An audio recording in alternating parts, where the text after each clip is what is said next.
Good evening, Excellency, ladies and gentlemen. Welcome once again to Cambodia Global Dialogue of Southeast Asia TV. Tonight, I have the pleasure to have a very young, successful entrepreneur.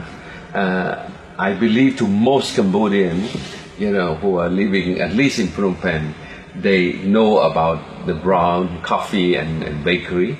And we have Bun Lieng, who is one of the co-founder of the brown coffee chain, to come and spend some time with me to share a bit, his perspective of how to be, a young entrepreneur, the struggle to build a business, the desire to build a brand for not just for his group but for the country.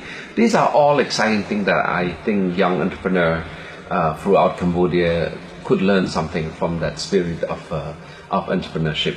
Bun Lieng, welcome to the show. Okay, yeah. So anyway, I give you a few minutes just to share a bit your background, yourself a bit, so that the audience. A lot of people know Brown, but they don't know you per se. Yeah, perhaps you can share a bit about your background, your family, your education, a bit, just to set the stage here. Okay, so my name is Bun Lieng. I'm one of the co-founders of Brown, and basically I spent almost the rest of my life here in Cambodia, except a few years in Sydney, in Australia. I was doing my master's in international communication there, but previously my first degree was in education. Oh, okay. So, interesting. Was doing a bit of educational counseling service. Wow. For the Cambodian students with one of my co-founders. Okay. So I was doing that, and then later on went to school and came back and started Brown with another 5 co-founders. Well, how do you start Brown? What year, by the way? What year? Well, that was end of 2009. 2009, we are still drinking the drip coffee, yeah? Yeah, a lot. Yeah. Drip coffee with the milk. With the sweet milk. The sweet milk, yeah. I don't think cappuccino is there yet. There are only a few cafe frescos in the Bang Ngin Kong area. Yeah. I mean, if you look at Bang Ngin Kong, back then in 2000, almost none. Except fresco. But now, like mushrooms. Yes. But tell me, what prompted you to get into a coffee business when your background is education and communication, that sort of thing? Quite interesting. It was interesting because when I was in Sydney with one of my co-founders, so we. Which one? Sen. Okay. So we stayed together, and Sen was really kind of like coffee fanatic. Yeah. So every day. But he studied engineering, right? He studied engineering, but he liked coffee in particular. Okay. So he bought this small little espresso machine, doing his cappuccino at home, a very home use machine, trying to foam the cappuccino milk every day. So a lot of inspirations are from Sen, who actually think that coffee shop could be an interesting business to start with for all of our cousins. Basically, all the co-founders are cousins. All cousins, all right. So we wanted to do business together since we were in high school together. So Sen was the one who really very passionate about coffee. Okay. And then back in Australia, he kind of introduced me and a few other cousins to coffee. Okay. And he thought it's. And then we were back to Cambodia, and he thought it's quite interesting to have this kind of cafe at home. Okay. So coffee is one thing, right? And but how about, because coffee, you have croissant, you have the banana cake, this sort of thing. So how don't you find it challenging? Coffee, you have a machine you can make, right? But to make a cake and all this, you require other skills. Initially, we just know how to make coffee. Okay. So when we was in the early planning stage in early 2009. Yes. So we were talking about how to set up the coffee shop. Yes. What products besides coffee has to be in the coffee shops, and so we at first we wanted to start like right away, 3 months after discussion. But later on, we did a bit of studies, and we thought we might need someone to make all the pastries and croissants and all that. So one of my partners, Chuang, so we decided to go to Thailand for a patisserie course. Oh wow! So you actually you went to learn how to make pastry. Right. Okay. And that's came the products of pastries and croissants and all the cake. Okay. Yeah. And your first shop, I recall, it was in Pleasant Dai Pan, right? Right, at the Pleasant Dai Pan. Yeah. Okay, Pleasant Dai Pan. And it was launched, what year was that? That was end of 2009, October. Okay. 2009. All right. Yes, quite a, and now you have how many stores? Now we have 12 stores. 12 stores, right. wow. And the next one will be in Siem Reap. I see. So early October we'll have one. Siem Reap will be the first one outside Phnom Penh, right? Yes, Siem Reap will be the first one. So it's challenging in a way, but we will see how it goes. A lot of planning back then. Yes. It has been challenging from logistic perspective? Logistic perspective, production perspective, training perspective, because all our training facilities are based in Phnom Penh. So we kind of build a semi-training facility over there. Okay. At the same time, anything that could not be trained in Siem Reap, we actually have already sent. Speaking of training and staff, how many staff you have now? For all the operation, we have I think roughly 400 staff. Okay, wow, that's pretty good. And you train them yourself, right? I mean, all the team trained all the staff. So basically, Chuang involved in the production training, pastries, and also some part of the coffee trainings, and I was part of the coffee trainings and. Also on the operation trainings. So we wrote the training manuals. Yes. We looked at how other brands did it for all the operating manuals, the benchmarks, and see how they efficiently operate it, cater it, change it, twist it to our own local context and our own training. So we did that, and we used that for our training for barista training. For barista is what? Coffee maker. The coffee maker. The guy that actually roasts, right? No, the guy who's actually brewed the coffee. So coffee roasting is another training. We had it 2 years now. Yes. We have been having the team to roast our own coffee 2 years. So it's a different training. I see. So you were like 5 cousins who are in that business? 5, 6 cousins. Okay. So one is in. So you're more like the overall CEO, right? A bit everything. Then the other one is a roasting. Coffee roasters. Long is coffee roasters, and then Chuang was the pastry guy. Yeah, products, pastries, and then he also do some part of the interior design. Yes. Adding up to Hawk's work. Yeah. So Hawk is helping on the architect design, right? So who do the site locations? Site location, Hawks and Chuang is doing a lot with the basically with real estate agents, and at the same time he will have some of the networks. If any site that we will be any contacts from outsider, then 2 of them will be going for the site inspection. Okay. So, but I like today I stopped by and bought $50 worth of your the card, right? Yeah. The with the app, right? The brown card, right? Yeah. Because I want to give as a gift to my son, so he don't harass me every time. Dad, can I have $5 for a shake? So I buy him. I make it a gift. Card, a gift, right? Wrap it nice, everything. But I find ingenious to come up with this sort of like e-commerce innovation. Who is handling this internet, this IT sophistication part? It's actually the IT team, but I work with them, so I'm more into operations, so IT is part of it. Okay. But a lot of credit given to the IT division. They come up with the idea of loyalty card program. Yes. So but it has been actually overseas in the US was in more of a IT quite developed country. They've already had that. So we basically look at that and we adapt it.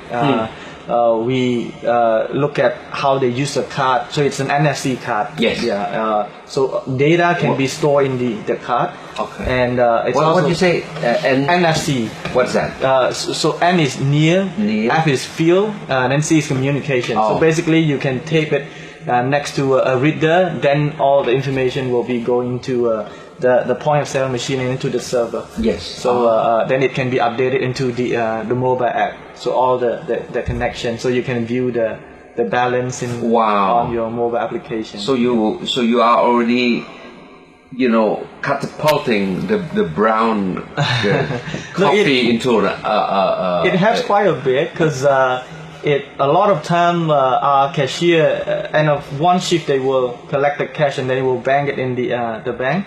So if a lot of transaction are electronically, then they can actually save a lot of. So next time when I go, I can just put there, right? If I have the card there to a card reader or something. Right. And I click, I want a cappuccino, I want a croissant, and it will deduct it, right?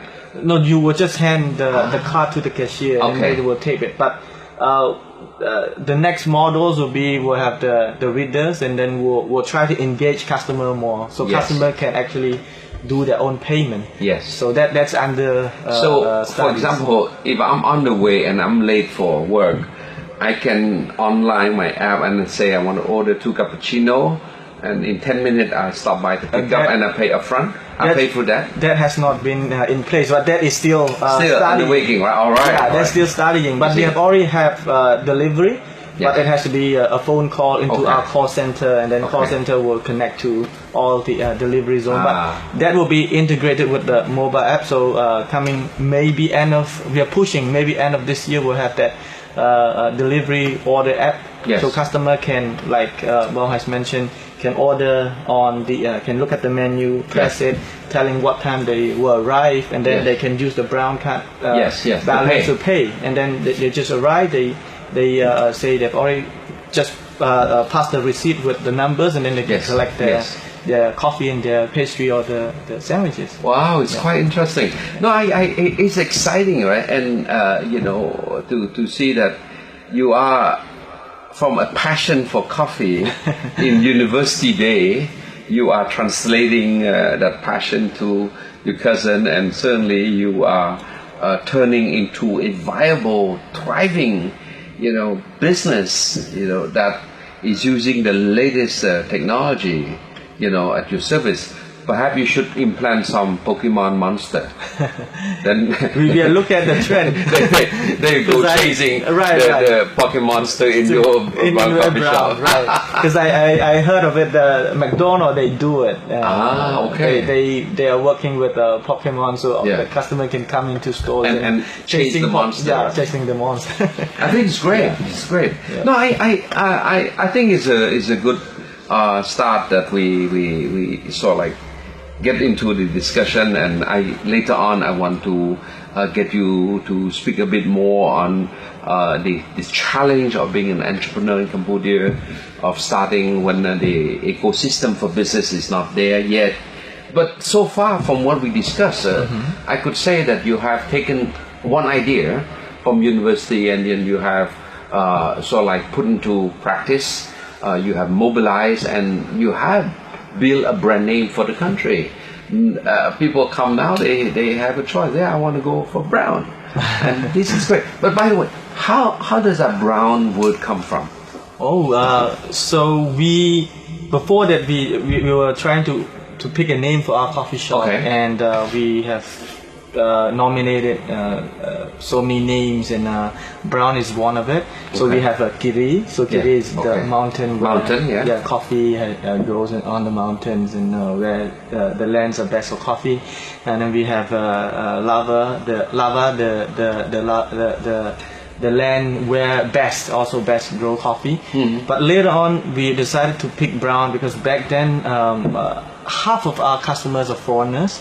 So if we put a Cambodian name, it would be very hard for Barang to call our Cambodian name. But if you put a very difficult English name, it's also very very difficult for Cambodian to call it. Yes. So we decided to pick brown because it's linguistically makes sense. It's one syllabus. But at the same time, the more we learn about brown, our products are all colored brown. If you look at coffee, is brown. Pastry is brown. All the breads are brown. Our store kind of a bit deems and a lot of brown stuffs there. But at the same time, brown, if you literally translate that into Khmer, it's Tanaut. So basically, it's our national drink. Tanaut? Yeah. So, Tanaut. Right. So it's the more we call it, the more we know that we picked the right name. All right. No, I think it was a smart way to think of a name that can be that transcend, cultural and linguistic thing. My daughter and my son, I named that. My wife and I have discussed how do we name a son, because we are world traveler, and and when we know that one day the kid gonna go study abroad, and we don't want them to have the trauma of being called or sort of name, So that's why my daughter's name is Rosette. Rosette is also a Cambodian flower. Flowers, right. But a French, she go to France, Rosette is fine. Go to America, it's Rosette is fine. Right. Sami, the Khmer name is Samiti. Samiti. Right. Achievement. Right. But then you can shorten to Sami. You go to France, you call go to France, you call Sami. Go to America or go to Australia, the Sam. Right. So brown, it was a perfect, genius idea to transcend both foreigner and Cambodian. We're gonna take a break now, but when we come back, I want to start moving a bit into that entrepreneurial spirit. Good. Mun Liang, okay, we're back, and so we have a fun learning about your saga, fun journey over the last 7 years, almost 7 years, doing fine. But it's nice to look back now that you are successful and everything. But I'm pretty sure the early day was not easy. The entrepreneurship is great when it's successful, but nobody know how many times you cry, how many times you're frustrated, how many times you just, oh my God, what the hell I'm getting into, right? What does my parents say? Tell me. A lot of them. If we look, from time to time, we did a bit of a reflection, and occasionally we see we're quite naive. But at the same time, when you're young, it's okay. Yeah, at the same time, it's quite entrepreneurial. And for example, the first 2 years was a lot of time spent at the store. So even for myself and Chuang, a lot of time we slept at the store. Well, you guys single then, right? Yeah, back then. Okay, so fine. It's fine. Sleep at the store. Yeah, we were working like 14, 16 hours a day, straight 3 months, and so it's quite tough. And later on, because we were joking together, maybe we do not need to open more store. I just have one store, take care of one store, then Chuang will take care of one store. But it doesn't make sense that way. We have to think of building the team, writing our own training manual, getting our team to kind of do their own work, being able to train other team members so that we can actually do more browns. So looking back, it was interesting and a lot of learning. It's ups and downs, but I think it's a great journey. It's a great journey. But I find that it's the exciting part of being an entrepreneur is that not knowing what's out there. Exactly. I am pretty sure when you decide to work on the store, you have no idea about this writing the manual standard operating procedure. No idea. What is that? We just make coffee, right? Yeah. And then suddenly there's more store, and then you need consistency. Because the trick, you probably know that already, is that the more store you open up, the certain standard that need to be maintained, right? Right. So that's why the operating manual is very important, and also a lot of time natures of our people's nature is they the consistency of their work. Without any check, it will be going down. Yes. So we have a team to check it. Quality control. Occasionally, exactly. Quality control. Then refreshing training. So those are very important. Once the brands grow bigger, the business grow bigger.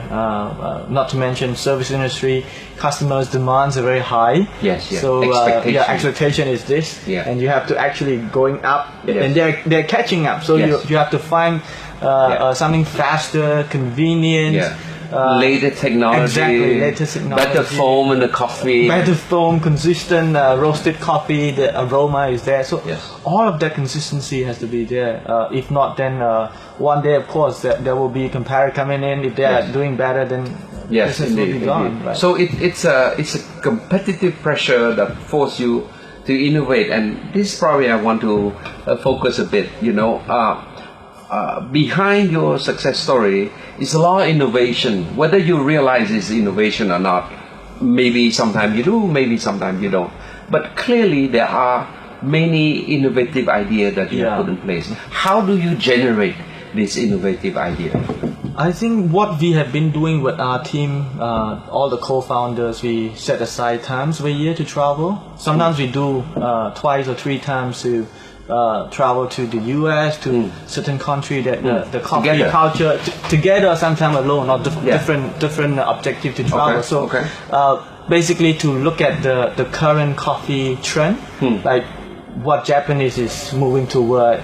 Are they still drinking coffee latte, cappuccinos and all that, or what kind of coffee they are drinking?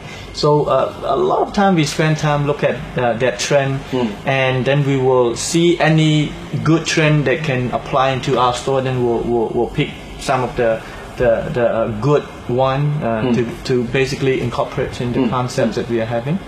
So that kind of generate good ideas for new products, for new work process. At the same time, I mean that's the luxurious out of it. Get a chance to travel and try different things. So exposure is important. It's important. Exposure. So I'm provoking one question here, and maybe you should think about that. I'm a cappuccino drinker. Other people have different tastes.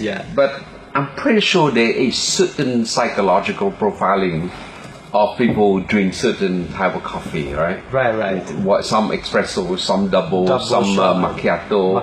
I'm pretty sure. Maybe you should do some research, right?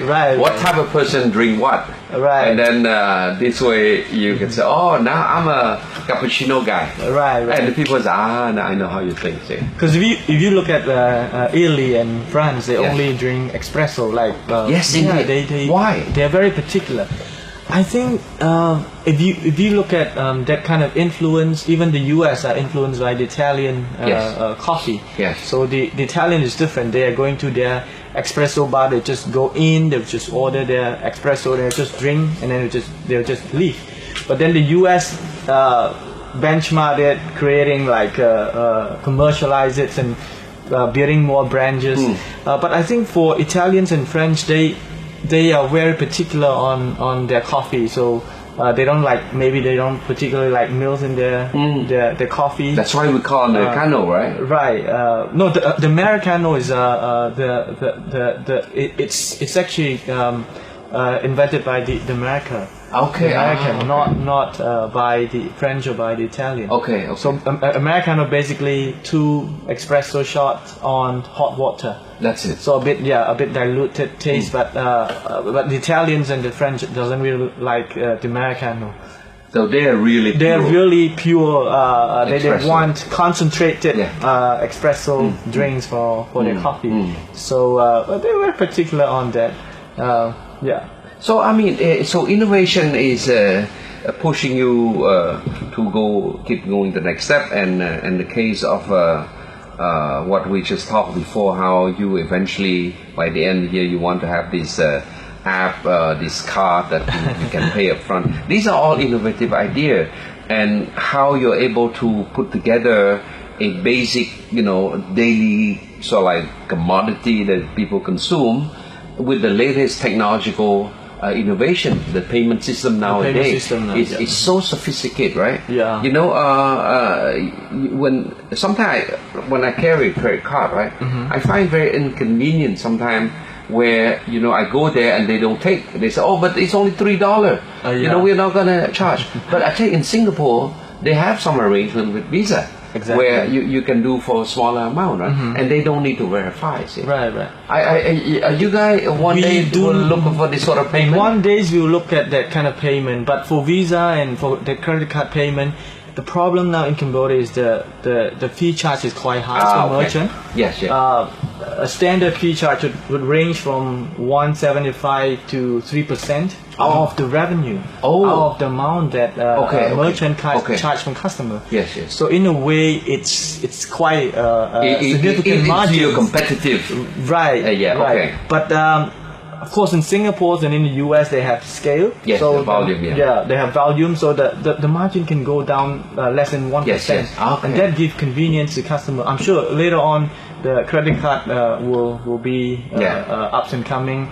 But a lot of other technology like the Apple Pay will be, because I heard they are launching in Japan and in Korea. So Apple Pay, right? Which is it's a cardless payment. So you have the iPhone, and then you have the Apple Pay app, and then you have the account in the bank. So you don't need the card. So you just need the phone, and then the phone will connect to the kind of like a near the NFC device, and then just put your phone there.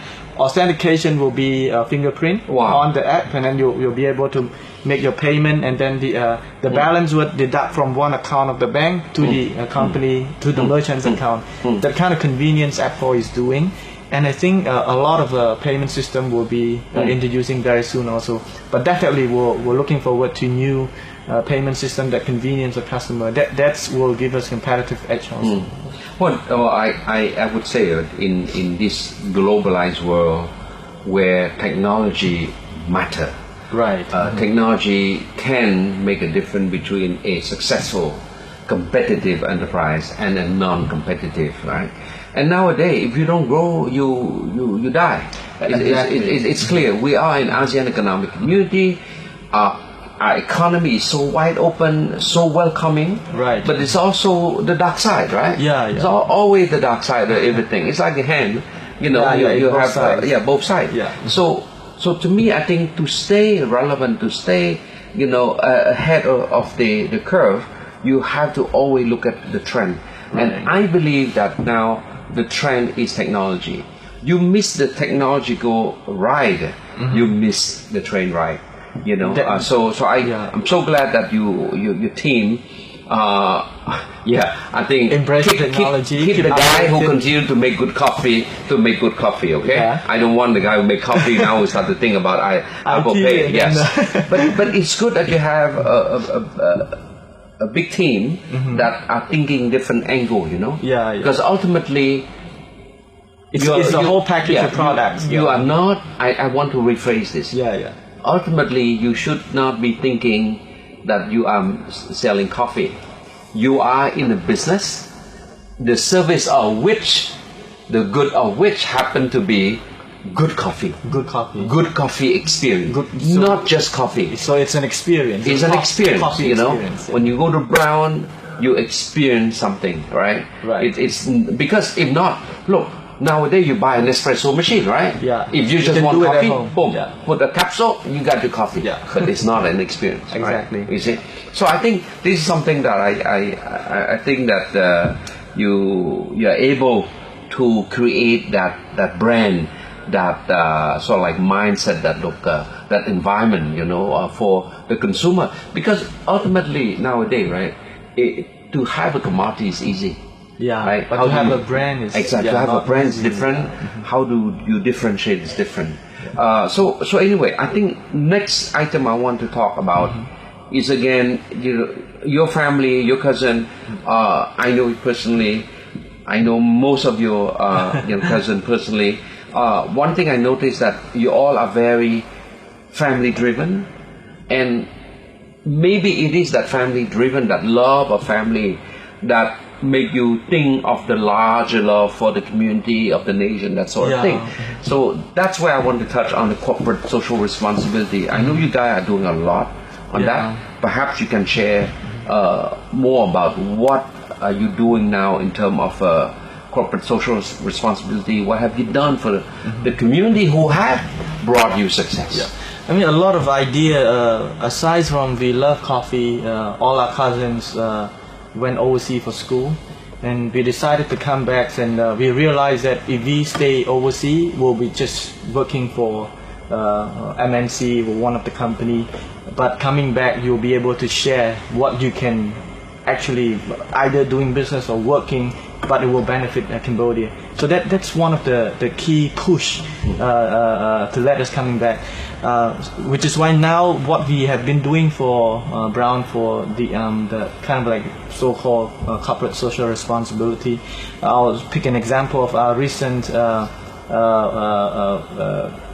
account spike. We are raising 10,000 for to help the accounts back to go continue one of the organization called Siphana that preserve the accounts back. So we are raising 10,000 for them to help them still use that fund to operate. And I think they have one of the right fundraiser, because it's a different kind of a fundraiser, because they look at how Siphana as an organization operate, and then they will raise that fund. They will use that fund quite effective, because they will have volunteer to do marketing, because a lot of artists, they don't know how to do that. Actually, the arts itself can sell a lot. A lot of performance can be performed and can get money out of it to operate, to maintain the show. But the fundraiser is very good. So we basically work with the fundraiser to raise 10,000 for the accounts back, hopefully to have to keep one of the Cambodian identity. But aside from that, we also do, because we realize that we throwing a lot of plastic cup. So we for the past 1 month we have been keeping most of the plastic cup, and then we work with one of the small NGO on I think it's on called Coconut School. So they will use all the brown plastic cup to make a garden wall. So they have a vegetable garden. They will use that for a garden wall. So we collect that for all the for them. Good. Well, we're going to take a short break, but when we come back, you can continue on a few other things. I have a few ideas also for to maybe share with you. Hopefully, you can do something about it. Yes. Good. In terms of corporate social responsibility, giving back to the community, okay, what other example you have? I know you've done a lot. For just now I've mentioned on the environmental part, the plastic cups, and also touch upon on the fundraising drive for Siphana to preserve our accounts back. Aside from that, we are pushing also to find any local products that we can use, like the Scotland palm sugars. We have been using that, buying a lot of the palm sugar from Conferal. And you're promoting cappuccino with the Scotland, right? We have a signature drink using our own palm sugar. Because in the world, for sugar, people only know sugar from sugar cane and then sugar from coconut sugar, but they rarely know sugar from palm sugar. But it's very nice. It's very aromatic. Right. So we use that to create a signature drink we call palm cappuccino, and we have ice blended using that palm sugar. And if you look at palm sugar, it's the sugar content is 5 times less than the sugar cane sugar. Oh, is that right? Yeah. And so it's still tastes good. It still tastes good, even better than sugar cane. So we have been using that. We are hoping to use more of the Cambodian product. A lot of our customers ask us, why are we not using the Mandalkiri coffee bean? Of course, we wanted to use the Cambodian beans. It's just that if you look at our Mandalkiri, they can grow beans, but not the type of beans that we are using. Okay. The reason being, not land is one thing, geographical location is one thing, but the seed, the varietal of the beans there, we have not had a good breed of coffee to grow there. Okay. So maybe in the future, if we have, if the monoculture has good beans, and we definitely wanted to use that, because we wouldn't want to compromise on using our local product, but then it's not change good. the taste. But we have been studying on that with a group of farmers to see if they're actually growing a hybrid of Arabicas and Robusta bean, which we are using. What's the difference between Arabica and Robusta? So Arabica beans, it's grow on very high land. If sea level is at least a minimum of 1,000 to 1,002 meters from sea level. Robusta lower, 600, 700 meter from sea level, you can grow that. But the taste is different. Arabica has more smoother taste. Robusta, a lot of the Robusta beans are grown in Vietnam. It's quite bitter and bitter, so you can only feel that. And Arabica, it's more of a flavorful, and the freshness of coffee still stay quite long. Which is I was many times in Ethiopia, Addis Ababa, and they are like 3,000 meters above sea level, and they have some very good coffee there, no? They have one of the best coffee there. See? Matter of fact, they are the country that coffee originated from. Yes, Ethiopia. And you know how they discover coffee there, right? I read about it. Like the nomad.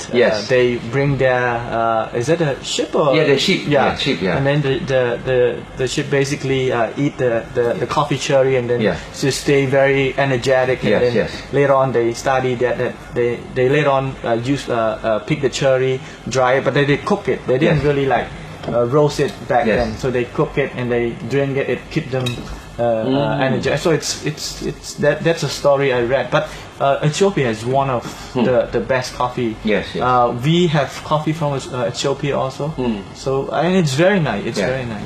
Well, I mean, for corporate social responsibility, I think I know you have displayed many art work in several of your shop. To enable young artists to architect, to display that sort of thing. I think this is great, sort of like a patriotic way also, But the one in Tokop, right? It's very much Khmer art, right? The ones in Tokop, the new store? The one that you're gonna build, that you're building now. Mm-hmm. The new ones coming up next month, it will be a Khmer house inspired design. Yes. So you will find so the original design will be a lot on all wooden. Then you will find the cây đồng banh, in the middle of the shop.